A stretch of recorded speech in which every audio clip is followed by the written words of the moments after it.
What if the most powerful move you could make was to walk away? Not with anger, not with bitterness, just peace, detachment, stillness. The moment you let go of someone who fears intimacy, something shifts in the air. Something they didn't expect, because they thought they had time. They thought you'd always be there, waiting. But when you stop reaching, stop explaining, stop hoping, they feel it. You see, avoidant types crave space, but they also crave control. And letting go, that's not just silence, it's surrendering their grip on you. And that terrifies them. As the legendary Bruce Lee once said, to let go does not mean to get rid of. To let go means to let be. And when you let be, you become the mirror they can no longer run from. Most people think letting go means giving up, that it means you no longer care. But it's the opposite. Letting go is the boldest declaration of self-respect. It's not saying, I don't love you. It's saying, I love myself enough to stop waiting for you to change. And that is what gets to them. Not the loss of your love, but the loss of your availability.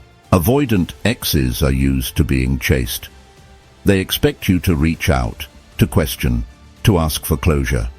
When you don't, when you just let go without dramatics or demands, they start to spiral.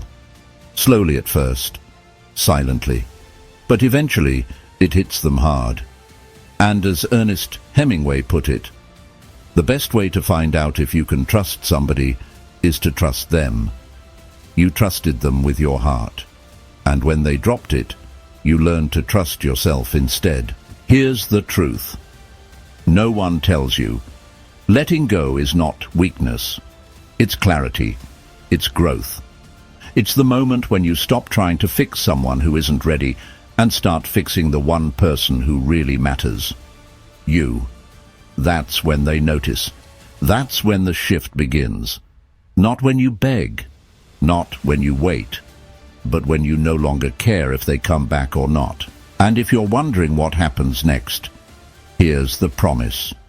They feel it all. The silence, the loss, the change in energy. And because they never learned how to cope with intimacy, they also never learned how to cope with real loss. Watching you rise without them triggers the very abandonment they once feared. But this time, they caused it. This video will break down the psychology behind that moment. The emotional timeline they go through once you finally let go. The exact reactions avoidant exes have when they realize the door is no longer open. It's not always loud. Sometimes it's in the quiet panic behind their smile, the delayed texts, the vague check-ins, the subtle ways they try to re-enter your world. But on your terms this time.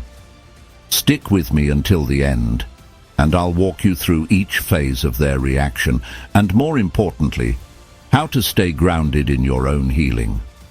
This isn't about games. This is about growth. It's about shifting your focus inward, so you're no longer orbiting someone who's emotionally unavailable. Because when you finally let go, something incredible happens. You stop chasing closure and become the closure. And that's when everything changes. If you're ready to step into your power, like this video, subscribe and comment below. I release what no longer serves me. Say it, own it, and let's begin. Key point 1. At first, they'll feel nothing. And that's the trap. When you let go of an avoidant ex, your instinct might tell you to brace for a reaction, some sign of regret, a sudden text, a last-minute attempt to pull you back in. But here's the twist. At first, nothing happens. No calls, no messages, not even a curious, "How are you?" And That silence. It stings. It confuses. It makes you question everything. But don't let it fool you. Their silence isn't peace, it's avoidance. Avoidant types are emotionally wired to not feel right away. In fact, emotional detachment is their armor. They're not processing your absence yet because they've disconnected before you even left. To them, distance feels safer than closeness. They've likely spent most of the relationship managing their fear of intimacy by pulling away emotionally. So when you finally walk, they don't flinch. Not immediately. It's easy to assume that their lack of response means they've moved on. But that assumption is the trap. Remember, avoidants don't process emotions in real time. Their defense system is built around emotional delay. They may not feel the weight of your absence today or tomorrow, but they will. And when it hits them, it hits hard. Author Brené Brown once said, "We cannot selectively numb emotions. When we numb the painful emotions, we also numb the positive ones." That's exactly what happens here. Your ex might seem content, even carefree, but they've also numbed themselves to everything good, including the love they once received from you. They're not okay. They're just numb. In this phase, they'll distract themselves. New flings, busy schedules, non-stop social media use, anything to stay disconnected. They may even believe they're thriving. But beneath that surface is a storm waiting to happen. Because the human heart is not built for sustained disconnection. Sooner or later, the reality of your absence will pierce through the emotional fog they've created. And when that fog lifts, it won't be the person they remember. It'll be the space you left behind. The energy, the safety, the warmth, all of it. That's when the regret starts creeping in. But in this first stage, none of that is visible yet. And that's why so many people give up too soon. They interpret silence as indifference, not understanding that silence is the language of the avoidance fear. It's not a reflection of your value. It's a reflection of how deeply they struggle with connection and vulnerability. So if you're letting go and being met with silence, remind yourself of this truth. Just because they're not reacting now doesn't mean they're not feeling it later. Stay centered, stay grounded, because the storm is coming. They just haven't realized they're standing in the eye of it yet. Key point 2. Then they'll feel a false sense of relief. After you let go, and once the initial silence settles in, your avoidant ex often enters what feels like their "I'm fine" phase. They may look happy, post more on social media, reconnect with old friends, or throw themselves into hobbies or work. On the outside, it seems like they've moved on effortlessly. Internally, though, this is just the next layer of avoidance, a false sense of relief. Avoidant individuals typically crave space. So, when you finally detach, they interpret it as peace restored. No more pressure, no more expectations, no more emotional closeness. At first, that feels like a win for them. They tell themselves, "See, I knew I needed space. I made the right choice." But what they're really feeling is temporary relief from responsibility, not relief from losing you. It's important to understand that this phase is rooted in emotional self-protection. They may not even fully grasp what they're doing. They're trying to escape the discomfort of intimacy by convincing themselves that being alone, or with someone new, is better.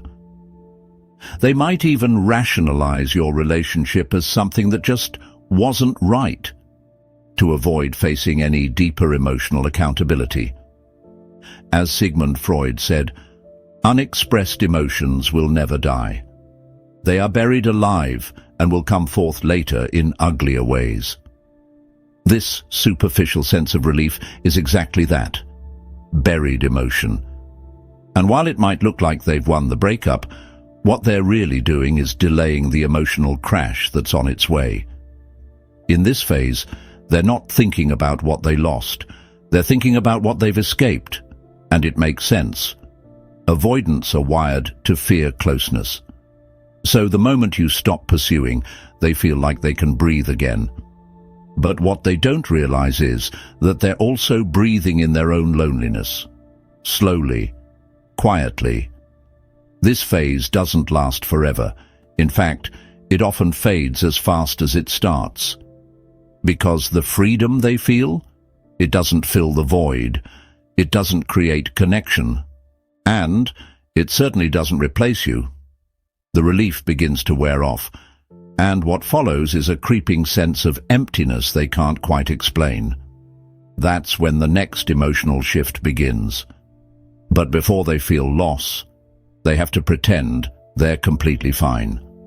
That's the illusion of this stage, and you're not meant to fix it.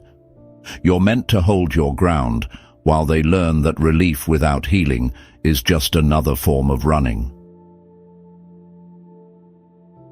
The key point 3. The emptiness creeps. Once the false sense of relief wears off, your avoidant X enters a much more uncomfortable phase. The emptiness. It doesn't arrive all at once. It creeps in slowly, quietly, like a shadow they didn't see coming. This is the part where distraction stops working, where silence turns into loneliness, and where they begin to feel the real consequences of your absence. They don't feel it while they're busy, not while they're numbing themselves with work, dating apps, or social events. But it hits in the quiet moments, in bed alone at night, driving in silence, seeing something that reminds them of you. That's when they start to realize something's missing, but they don't always recognize it as you right away. It first shows up as irritability, restlessness, or even a vague sadness they can't explain. As Viktor Frankl once said, when a person can't find a deep sense of meaning, they distract themselves with pleasure. That's exactly what they've been doing, distracting themselves. But pleasure has a shelf life, and once it fades, all that's left is the truth they've been avoiding. They had something real with you, and they let it go. This is the stage where they start replaying the past in their mind. Not just the fights or the frustrations, but the good moments. Your support, your laughter, your consistency. Avoidants often struggle to process emotional depth in the moment, but with time and distance, those memories become louder, more vivid, and far more painful. At this point, the control they thought they had begins to slip. They realize you're no longer chasing. No breadcrumbs are being tossed. No energy is being offered. And that terrifies them. Because for the first time, they're not just alone. They're emotionally exposed. They're forced to sit with the void, and it's not the kind of solitude they enjoy. But here's the twist. Even though they start to feel the emptiness, they won't always act on it right away. They may sit in denial a little longer, hoping the feeling fades. But the truth is, it won't. Because what they're feeling now isn't temporary discomfort. It's the beginning of emotional reckoning. And once that begins, there's no turning it off. Key point 4. They begin romanticizing the past. As the emptiness grows louder, your avoidant X begins to do something they're not used to. They start looking backward. But this time, not with detachment or justification. This time, they're looking at the relationship through a softer, more vulnerable lens. They begin to romanticize what you shared and the you they thought would always be there. They'll remember the little things, your laugh, your texts that made them feel safe, the way you understood them even when they didn't know how to express themselves. The very closeness that once made them uncomfortable now becomes the thing they crave, but can't easily recreate. Suddenly, they realize not everyone makes them feel seen the way you did. As Steve Jobs once said, you can't connect the dots looking forward, you can only connect them looking backward. That's what they're doing now, connecting the emotional dots. All the moments they dismissed, minimized, or took for granted now return with weight and meaning. They finally begin to understand what they lost. And here's where it gets interesting. They may not remember the breakup clearly, but they remember how you made them feel. That's what lingers. That's what stings. Even if they try to tell themselves they're fine, even if they're dating someone new, those old emotional imprints resurface. Because now, you're not just a person from their past. You're the standard they measure others against. This is often when they start revisiting old photos, scrolling through old conversations, or hovering over the message button without pressing it. They might even reach out to mutual friends or lurk more aggressively on your social media. They're no longer avoiding the past. They're longing for it. But here's the key. What they're really missing is the version of themselves they felt safe being when they were with you. Avoidants often struggle to open up, and when they finally do, even slightly, it's not easy to replicate that space with someone else. That's why, when the past comes knocking, it doesn't do so softly. It demands their attention. This stage marks the slow collapse of their emotional defenses. The walls they built to protect themselves begin to crack, not because of pressure from you, but because of the haunting realization that what they had with you wasn't ordinary. And that realization becomes harder to escape with each passing day. Key point 5. They start reaching out, but casually. After weeks or even months of silence, emotional numbness and late-night nostalgia, your avoidant ex often takes their first external step toward reconnecting, but they do it casually. They won't come back with a grand apology or emotional confession. No, that's too vulnerable. Instead, they'll test the waters with low-stakes outreach. Maybe it's a simple, "Hey, hope you're good," or "Saw something that reminded me of you," even a random emoji reply to your Instagram story. It's subtle, light, seemingly meaningless. But make no mistake, it's deliberate. Avoidants don't like emotional exposure. They fear rejection and vulnerability. So instead of saying, "I miss you and I regret losing you," they'll send a breadcrumb, just enough to reopen the door, but not enough to get hurt if you don't respond. As psychologist Harriet Lerner once said, distance is a protective strategy, not a lack of caring. And this outreach, while small, is a huge step for someone who's wired to withdraw. They're trying to gauge something. Are you still open? Do you still care? Have you moved on?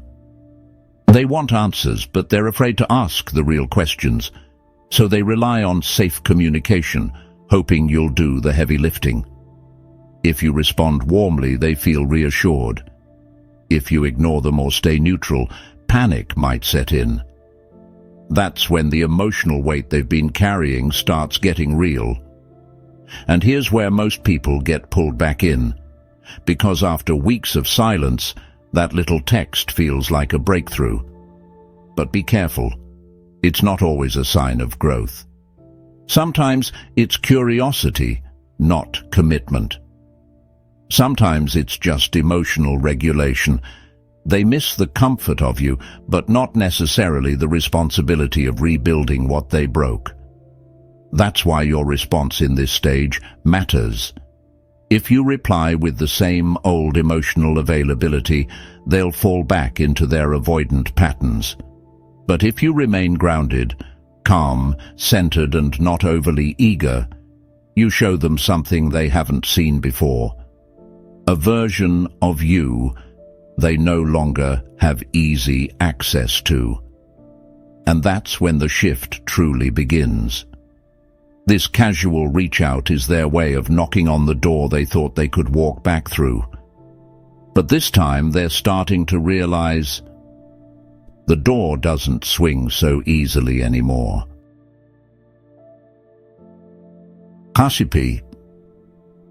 Key point 6. They struggle with emotional conflict. After casually reaching out and realizing you're not rushing to open the door like before, your avoidant X enters a new stage: emotional conflict. This is where things get messy for them, not for you. On one hand, they miss you deeply. On the other, they're terrified of getting close again. The same intimacy that once made them run is now the thing they want, but fear just as much. This creates a tug-of-war inside them. They want to come closer, but the moment things feel too real, they instinctively pull away again. This can show up in hot and cold behavior, inconsistent communication, or confusing mixed signals. One day they may send a sweet message, and the next, they disappear like nothing ever happened. Renowned psychologist Dr. John Bowlby, the founder of attachment theory, said, "The propensity to make strong emotional bonds to particular individuals is a basic component of human nature."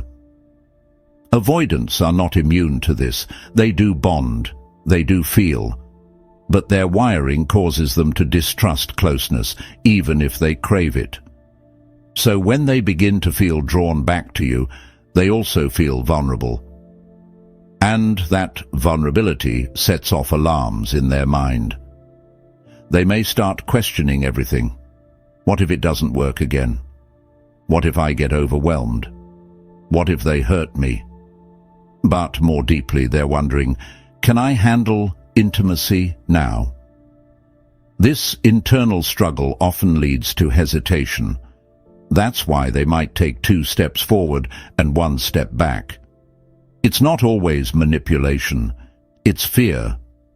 They're conflicted between their growing emotional awareness and their old defense mechanisms. You, meanwhile, might be left trying to decode their behavior. Here's the truth. Their conflict is not yours to fix. Your job isn't to chase clarity from someone still battling their own emotions. Your power is in staying centered, steady, and consistent with your boundaries. Because the more stable and grounded you are, the more they're forced to face their instability and either rise to meet your level or fall.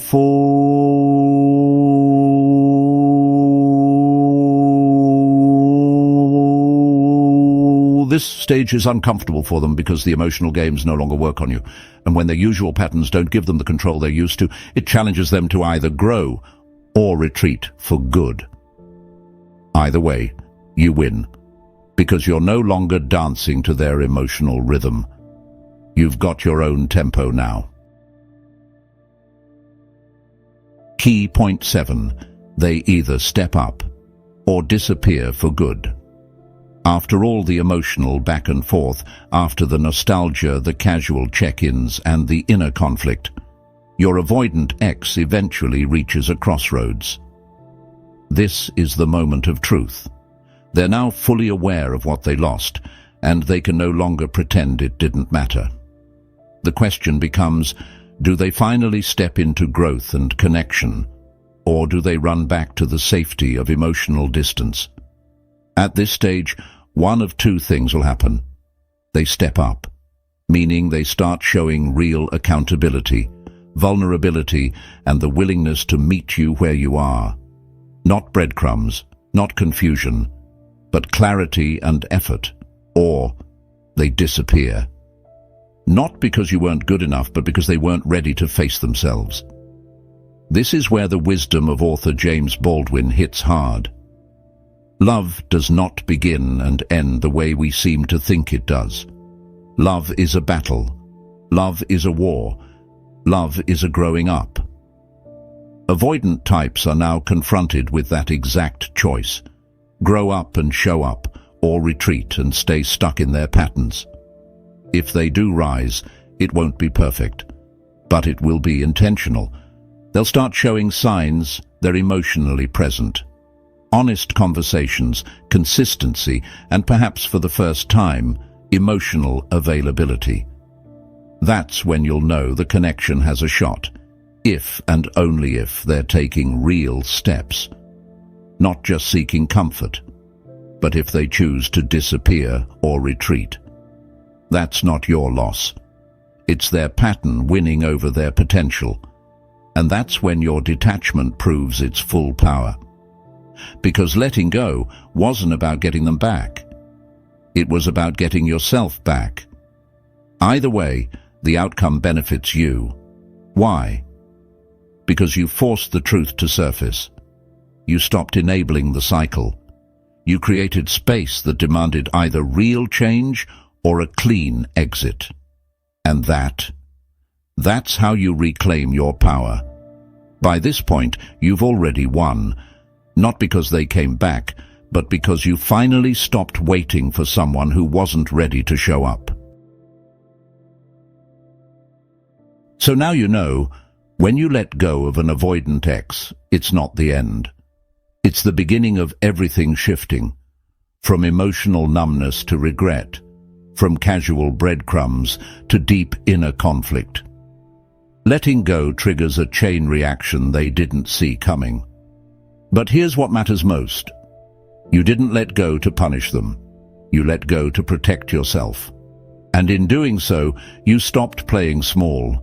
You stopped waiting for someone to meet you halfway. You took your power back. Some avoidance will rise, some will run. But either way, you win. Because real love, the kind that lasts, can only exist when two people meet in the middle, not when one is constantly reaching. Like the great bell hook said, love is an action, never simply a feeling.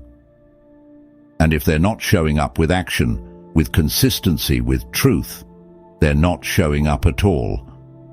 And you deserve better than halfway love. If this video gave you clarity, insight, or even a little strength, make sure you hit the like button, subscribe, and share this with someone who needs it. This community is about truth, healing, and leveling up emotionally. And we're just getting started. And before you go, I want to leave you with this. Type in the comments, I choose peace over patterns. Say it. Own it.